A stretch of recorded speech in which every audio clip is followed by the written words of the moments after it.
marque. Je suis gérant d'une agence Mobile Board, établie à La Rochelle depuis pratiquement 2 ans. C'est ma 3e société, sachant que historiquement j'ai monté ma première société, j'avais 23 ans. Donc sur Paris, dans le milieu de la communication, une société que j'ai tenue pendant 10 ans. Puis j'ai monté une nouvelle société dans le vêtement professionnel, les équipements de protection individuelle, que j'ai géré pendant 16 ans, avant de vouloir changer d'horizon et de milieu, pour me mettre dans un milieu qui touche 2 branches, à savoir le particulier et l'entreprise, et essentiellement dans le milieu du tourisme et de l'animation d'entreprise, mais aussi de la communication. Voilà.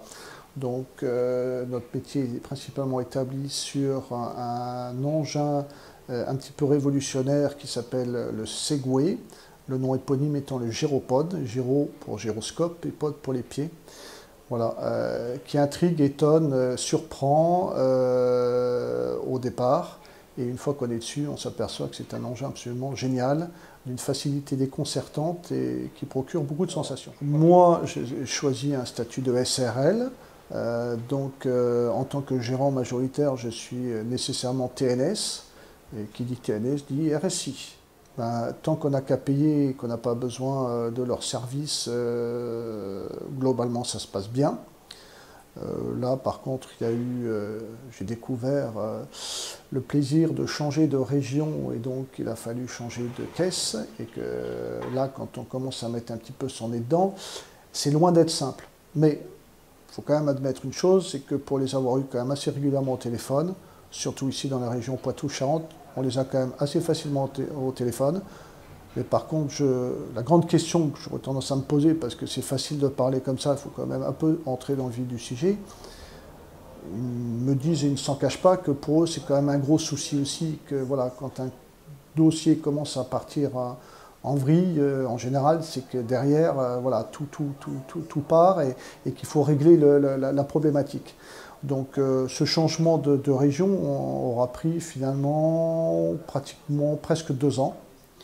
Et encore, sachant que j'ai pris les devants. Si j'avais rien fait, je pense qu'on y serait encore. Voilà. On s'aperçoit simplement que c'est une véritable usine à gaz. Et alors, je ne parle même pas des cotisations, du calcul. Il se trouve que je sors de chez mon expert comptable. On a passé 1 heure pour décortiquer ce qu'il en était. Alors, les experts comptables, ils commencent à peu près à piger assez vite, mais pour le kidam moyen, voilà, c'est pas simple, c'est pas évident. Voilà. Sachant aussi que là-dessus, et c'est là où c'est pas normal, c'est qu'on n'a pas vraiment le choix des armes, je dirais, puisqu'il y a quelques années maintenant, tout ce qui était Madelin et qui avait l'avantage d'être défiscalisé a été réintégré dans le calcul. Donc là encore, on se fait un petit peu plomber. Et voilà, avec des plafonds qu'ici, bon voilà. Je pense qu'aujourd'hui, quand on est chef d'entreprise, on a surtout envie de s'occuper de sa boîte, on a envie que ça tourne, on a envie que ça percute, on a envie d'envoyer. Et on est sans arrêt, je dirais, freiné par un certain nombre de choses. Là, je viens de passer 2 heures avec mon expert comptable, dont 1 heure rien que sur le RSI, quoi. Moi, je vois que depuis 18 ans, c'est toujours plus d'administratif, toujours plus de temps passé derrière un bureau à gérer tout sauf le fait qu'on va être efficace sur le travail. Donc, on ne peut pas être présent avec les salariés de la même façon, on ne peut pas les former de la même façon. Voilà, c'est compliqué. Si quelqu'un souhaite demain pouvoir effectivement s'assurer ailleurs, que ce soit par rapport au RSI, il doit pouvoir le faire. Bon, par contre, il faut effectivement, évidemment, encadrer les choses. Mais après, les gens quand même sont libres de faire un choix.